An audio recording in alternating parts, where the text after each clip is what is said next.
It was a Thursday afternoon in Charleston, South Carolina, the kind of day when the sky can't decide whether to rain or shine. Marlene Jennings, 62, was climbing the steps of the house she had lived in for more than 2 decades.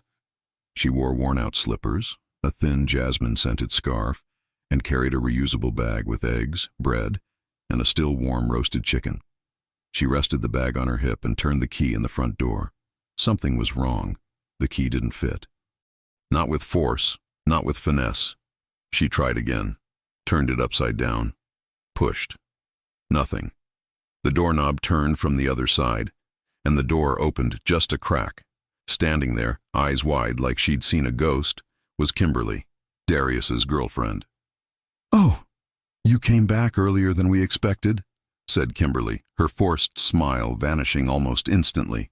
Marlene frowned. "Why doesn't my key work?" Kimberly hesitated. Her eyes avoided Marlene's for a moment before she answered. Darius was going to talk to you about that." "About what?" Kimberly took a deep breath, stepped out onto the porch, and pulled the door behind her as if creating a barrier. "About you not living here anymore." The words hit like a punch. Marlene instinctively clutched the grocery bag, as if the chicken's warmth could protect her. "What did you say?" "Look, it's just paperwork, nothing personal," Kimberly said. "He said you signed the property transfer weeks ago." Marlene blinked, confused.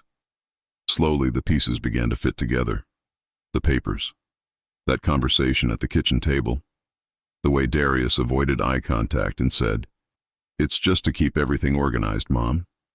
She trusted him, because he was her son. Even if he hadn't been born from her, even if no one had believed in her when she adopted him. She trusted him. Kimberly was already opening the door again. "I'll go get him, okay?" The door closed. Locked. Marlene didn't knock again. Didn't shout. She just stood there, motionless for long minutes. Then she walked down the steps with the bag on her arm, her chest tight, her eyes dry. The son she raised with everything she had just left her outside. And in that moment, without yet understanding how, Marlene began to remember who she was. Long before that address, that key, that name. Long before the Charleston house got a new lock, Marlene was more than a woman in an apron with a flower garden.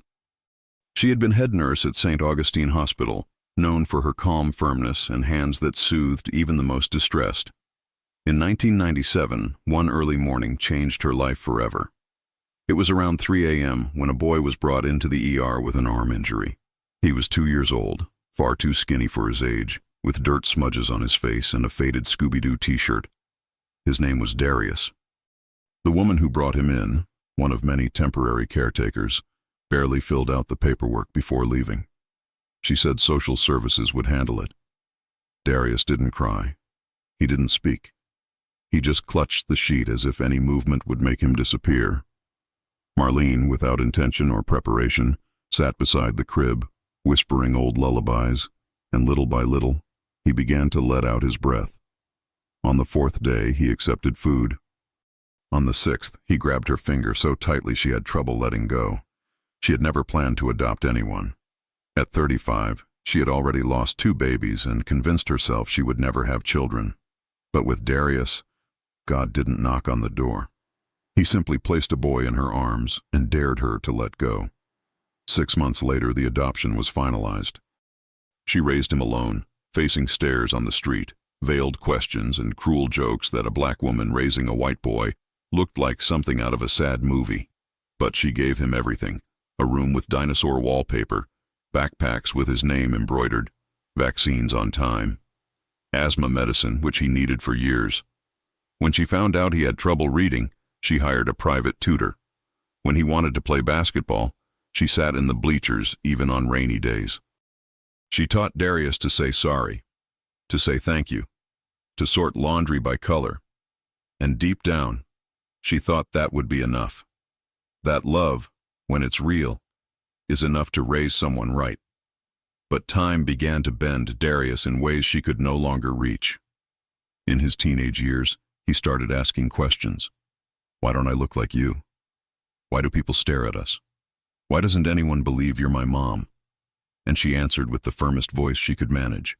Because you're adopted. But that doesn't mean you're not mine. But Darius wanted another truth, one she might never be able to give. The years went by, and Marlene held tightly to the role of mother, even when Darius began loosening his grip. In high school, he answered with one-word replies. In his senior year, he barely came home, and in college, visits became rare, always brief, always rushed. She didn't ask, didn't demand. She saved her words for birthday cards, for voicemails, for meals wrapped and waiting in the fridge. She told herself that silent love was still love. When her husband Howard passed away after complications from a stroke, Marlene felt the ground collapse beneath her. Howard had been her partner in faith, in bills paid on time, in Sunday church, and in the famous okra rice he insisted on cooking once a month. He wasn't Darius's biological father, but had raised him as his own since age 6. It had been 24 years of marriage and 24 years of a home, even with all its noise. Darius showed up at the funeral, in a dark suit, dark sunglasses, and that same coldness in his shoulders. He hugged his mother briefly, avoided long glances. But after that, he started appearing more often. He helped with the trash, changed a light bulb here, fixed the air filter there, took Marlene to medical appointments and asked casually where she kept the house documents. She thought it was care, that the pain of losing Howard had brought him back. But over time she realized it wasn't his heart guiding him. It was self-interest. Darius started talking about investments, about home equity, about how it was dangerous to have everything in your name, the way it is. He began showing up with Tessa, a young, blonde, overly articulate real estate agent who was supposedly just helping out. They drank tea together on the porch, but Tessa always asked too many questions about the land's value, Marlene's age, wills. And then, on a cloudy Sunday, Darius showed up with a gray folder. "Mom, this is just to speed up some legal stuff. Inheritance, probate, you know. If anything happens, I want everything handled the right way." Marlene hesitated. She read a few lines. The letters danced. He brought her glasses. She hadn't worn them in weeks. "It's all highlighted. You just need to sign here." She wanted to ask more, but she didn't want to seem suspicious, and she trusted him, so she signed. What Marlene didn't know that Sunday was that her signature wasn't protecting anything. It was giving everything away. Darius started acting differently, more confident, quicker, more distant. He began referring to the house as the property, and talked about renovation like it was a project, not a home. Tessa, now officially introduced as his fiancée, showed up with a clipboard, took measurements, snapped photos, and once even commented, "This entire floor has to go. No one wants dark wood anymore." Marlene listened, watched, and slowly began to feel like a background character in her own story. But the last straw came weeks later, when Darius showed up with a group of men in ties and shiny shoes. They walked through the entire house, opened doors, pulled back curtains, asked technical questions that Marlene pretended not to understand. "They're just appraisers," he said, noticing her expression. "Routine stuff." The next day, the living room rug was gone. The day after that, her garden plants had been uprooted. And then, on a muggy September morning, she came back from the grocery store with a bag of vegetables, bread, and roasted chicken, and couldn't get in. The key wouldn't turn. Didn't even try. It was a different key. The door cracked open just slightly. It was Tessa, with the same smile used to sell polished lies. "You came back earlier than expected," she said. Marlene didn't even reply. She just asked, "Why was the lock changed?" Tessa pretended to hesitate, then said, "Darius thought it would be better to talk to you about that. It's about the changes, the paperwork." "What paperwork?" "The ones you signed. Remember? You transferred the house." It was just a formality. Marlene felt the world shift. A hot buzz rose in her temples. But her face stayed calm, a silence so deep it was unsettling. Tessa stepped back. "I'll go get him." And the door closed again. Locked. Cold. Marlene stood there. She didn't knock, didn't shout, didn't cry. She just stood. Minutes later, she walked down the steps with the bag still on her arm, the chicken cooling, her eyes dry as stone. She walked to the car, drove aimlessly until she stopped in front of an old building with peeling paint, parked, and sat there, hands on the steering wheel, soul hollow. The son she raised had done this, but in that silence, something began to stir. An old thread, strong, forgotten, not of anger but of remembrance. Remembrance of who she was before she was a mother, before she was deceived, before she bowed her head. Marlene spent that night in the car, parked 3 blocks from the house that was no longer hers. She watched the streetlights reflect in the windows like wandering ghosts. The chicken still sat untouched on the passenger seat, its smell no longer warm, now just a memory. She didn't cry, but she didn't sleep either. She stayed there, hands steady on the wheel, body still, her mind drifting back to times she had buried. She remembered the day she was nearly evicted at 29, when she lost both her father and mother in the same month, and only held on because her neighbor, Miss Arletha, gave her soup and a Bible verse. She remembered the day she signed the first adoption papers for Darius, how she cried in the hospital bathroom, afraid she wouldn't be enough, how she promised herself, looking into the mirror with teary eyes, if I'm going to love, it'll be to the end. But loving to the end didn't mean accepting being erased. The next morning she drove to the United Southern Bank branch where she had an old but discreet account. It was there that 2 years earlier she had deposited an amount no one knew existed, not even Darius. After Howard's death, the hospital had tried to blame it on age and the natural risks of life. But Marlene, an experienced nurse, recognized the signs.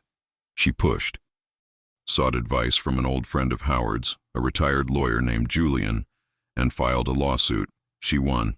She received $8.7 million in a confidential settlement. She never touched the money, put it all into a holding company under her maiden name, Marlene Price. Not even Darius knew. It wasn't distrust. It was instinct. And now, sitting in the bank's reception area, her ankles swollen and her heart hardened, she knew that money would be her trench. That same afternoon, she reopened her old notebook, kept in the car's glove compartment. Between prayers and church friends' numbers, there was a handwritten contact. Julian Ward, attorney, retired, but stubborn. She dialed. On the 3rd try, he picked up. Marlene, is this a miracle or a problem? Maybe both. Then tell me, who needs justice? She took a deep breath. My son, or at least the boy I raised, as if he were. Julian didn't say anything for a few seconds. Then let's teach him the difference between love and betrayal of trust. Julian set the meeting for the next day at a discreet cafe in downtown Charleston. It was the kind of place where time seemed to slow down. Worn wooden benches, the smell of strong coffee, and waiters who still called women Miss, even if their hair was gray. When he arrived, he wore the same brown hat Howard used to hate, and the same sharp gaze he had when defending nurses in hospital negligence cases. Marlene told him everything, no sugarcoating, nothing left out. Darius's visits, the documents, Tessa, the lock. Julian listened without interrupting, only nodding slowly, his expression a mix of fury and quiet disappointment. You signed, but he deceived you. That's fraud, Marlene, plain and simple. She kept her eyes on the teacup. But I signed, Julian. I should have read it. Asked more questions. Trust isn't stupidity. It's a bond. He broke it. Not you. Julian promised to assemble a team, said he could file a petition to annul the property transfer due to lack of informed consent, claiming she was misled. The key word was manipulation. It'll be tough, he said, but you've got evidence, and more importantly, you've got something he doesn't. What? You. The following week, Marlene rented a small motel room on the north side of town. She paid in cash, up front. Her days were spent between meetings with lawyers, gathering documents, and taking short walks to the nearest park, where she sat on a bench and wrote in her notebook. She wrote what she remembered, dates, phrases, expressions, the way Darius handed her the pen, the way Tessa smiled whenever she hesitated, everything. Meanwhile, Julian filed the petition.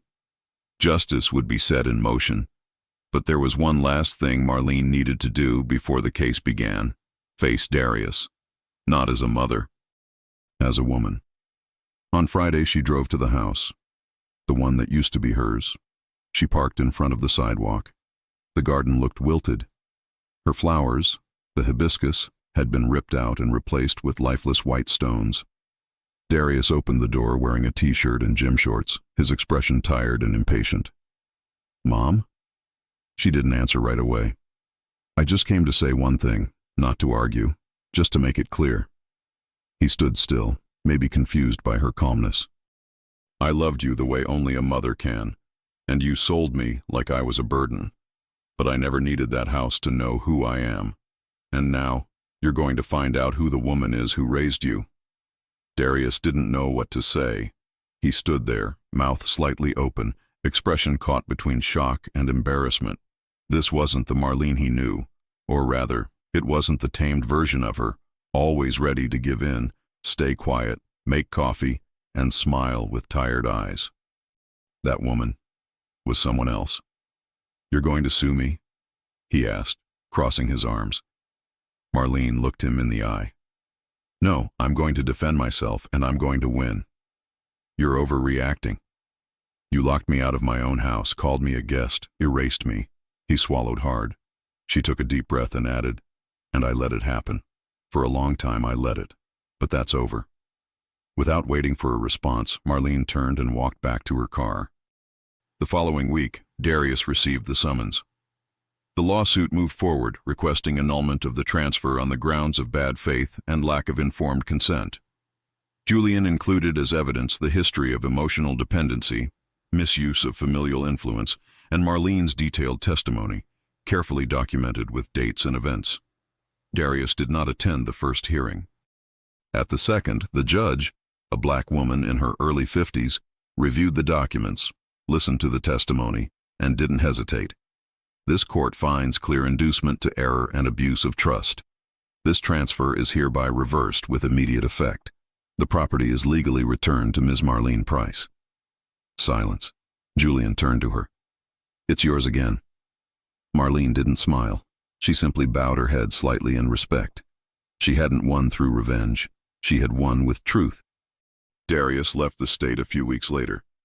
According to Julian, he sold his car, broke up with Tessa, and moved to Houston. No phone calls, no letters. Marlene, however, didn't return to the house. The place carried too many memories, too many ghosts, voices from a time when she couldn't hear her own. Instead, she did something else. With the money she had saved, untouched, silent, powerful, she bought 3 small houses in the North Parkside neighborhood, a poor and forgotten area of the city. She renovated, painted, installed ramps, grab bars, simple and welcoming kitchens. She created a project called Casa Esperanza, House of Hope, a shelter for elderly women who, like her, had been betrayed by those who once promised care. The first resident was Lucinda, kicked out of her home by a son who wanted to sell the property. The second was Beatriz, whose nephews had her committed in order to sell her belongings. The third was Donna, left at a shelter's doorstep by a daughter-in-law who said she couldn't take care of her anymore.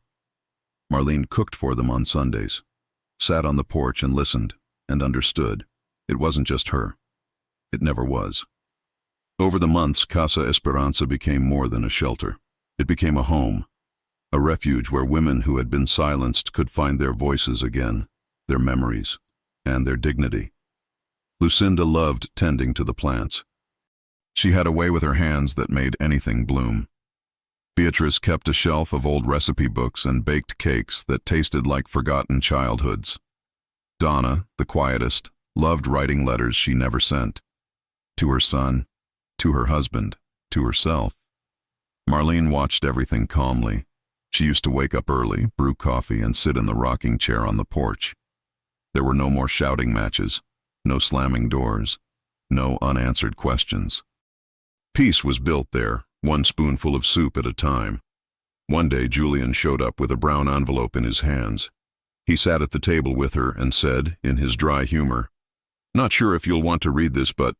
It arrived. It was a letter, no return address, but she recognized the handwriting the moment she opened it. Darius. The text was short, full of pauses, as if the words had been hard to write. Mom, I was wrong. About everything. I don't know why. Maybe anger, maybe greed. Maybe because I thought you'd never see me as a man.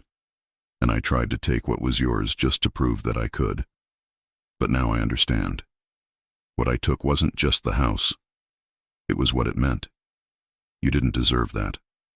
I don't know if you'll ever be able to forgive me. But I had to say it. D. Marlene read it again, twice, then folded it carefully and placed it in the back of the Bible that sat on her nightstand. Not because she wanted to forget, but because she chose to remember without reliving. That night on the porch, Lucinda looked at her and asked, "You okay?" Marlene took a while to answer. Then she said, "I'm free. And freedom. It's different from happiness. It's deeper." Beatrice, listening from the kitchen, added, "It's knowing no one will ever take you away from yourself again." They all laughed, not because it was funny, but because they understood. The sun set in shades of copper and violet. Crickets began to sing. And for the first time in a long while, Marlene felt whole, no loose ends, no debts with the past. Darius was no longer a ghost, just a name among many life had taken, and one she chose not to let take her peace with it. A year after the hearing, the Casa Esperanza project had grown. 2 more houses had been purchased with part of the earnings from the fund Marlene had kept untouched for so long. Nothing extravagant. Just enough to offer safety, comfort, and dignity to women who, like her, knew the weight of being forgotten by those who once promised to care. Marlene didn't like to call it an institution. She preferred the term improvised family. She organized small dinners on Wednesdays, bingo nights on Saturdays, and made sure the fridge was always stocked with each resident's favorite flavors. She cared for the details with the same care she once used to pack Darius's lunchbox. But there, no one called her Mom. They called her by name, with respect, with warmth. And that was more than enough. One afternoon, a young local reporter showed up. She had heard about the project from a church friend and asked to do a feature story. Marlene hesitated. She didn't like exposure. But Julian insisted, "Let the world see what can be built after a fall." During the interview, the reporter asked, "How did you find the strength to turn such deep pain into something so beautiful?" Marlene thought for a few seconds, then answered, "Because I learned that love isn't a contract, it's a calling. And sometimes, the people you love disappoint you. But that doesn't erase who you are. It just reminds you of what you need to protect." The article came out a few days later.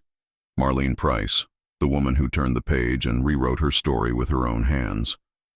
There was no portrait, just an image of her hands holding a teacup on the porch, surrounded by other hands, wrinkled, storied, and scarred. Darius never replied to the letter he wrote, and she never expected him to. Somewhere in Houston, maybe he tried to start over. Maybe he changed his name, his job. Maybe he tells himself another version of what happened.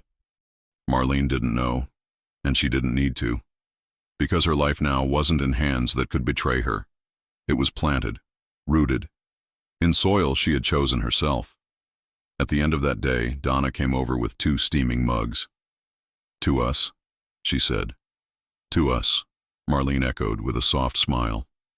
And there, without fanfare, without trophies, without grand forgiveness, a woman felt the world keep turning without tightening her chest. It was peace, simple but unshakable.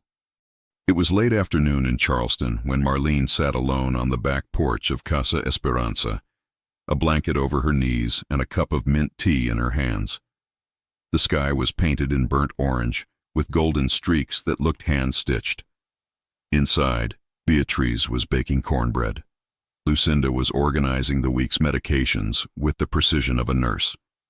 Donna was reading aloud from a book about strong women who survived wars, men, and being forgotten. Marlene closed her eyes for a moment, took a deep breath. It wasn't just air, it was belonging. That morning she had received a simple letter, no return address. The envelope was yellowed, her name written in the same shaky handwriting she would recognize anywhere. Darius. The message was short. Mom, I know you don't need to hear anything from me anymore, but I needed to say this. Thank you for loving me when no one else did. I'm sorry I didn't know how to love you back. I'm trying to be someone different now. I hope that one day you'll remember me not just for what I did, but for everything you taught me. D. Marlene read in silence. She didn't cry, didn't smile. She simply folded the letter and placed it between the marked pages of her Bible, the same spot where she kept prayers, forgotten phone numbers, and scribbled verses from the days when she still tried to make sense of the world through pain. She wouldn't reply, because she no longer needed to. Forgiveness isn't a return ticket. It's closure, a release. On the porch, the silence wasn't empty. It was full. Of history, of meaning, of women who, like her, had learned to protect what was most precious, their peace. The sky darkened slowly. The sound of crickets crept in, soft. A light breeze danced through the yard's leaves. Donna appeared at the door with a folded blanket in her arms. It's going to get cold, Marlene. She nodded, pulling the fabric gently toward her. Thank you, my dear.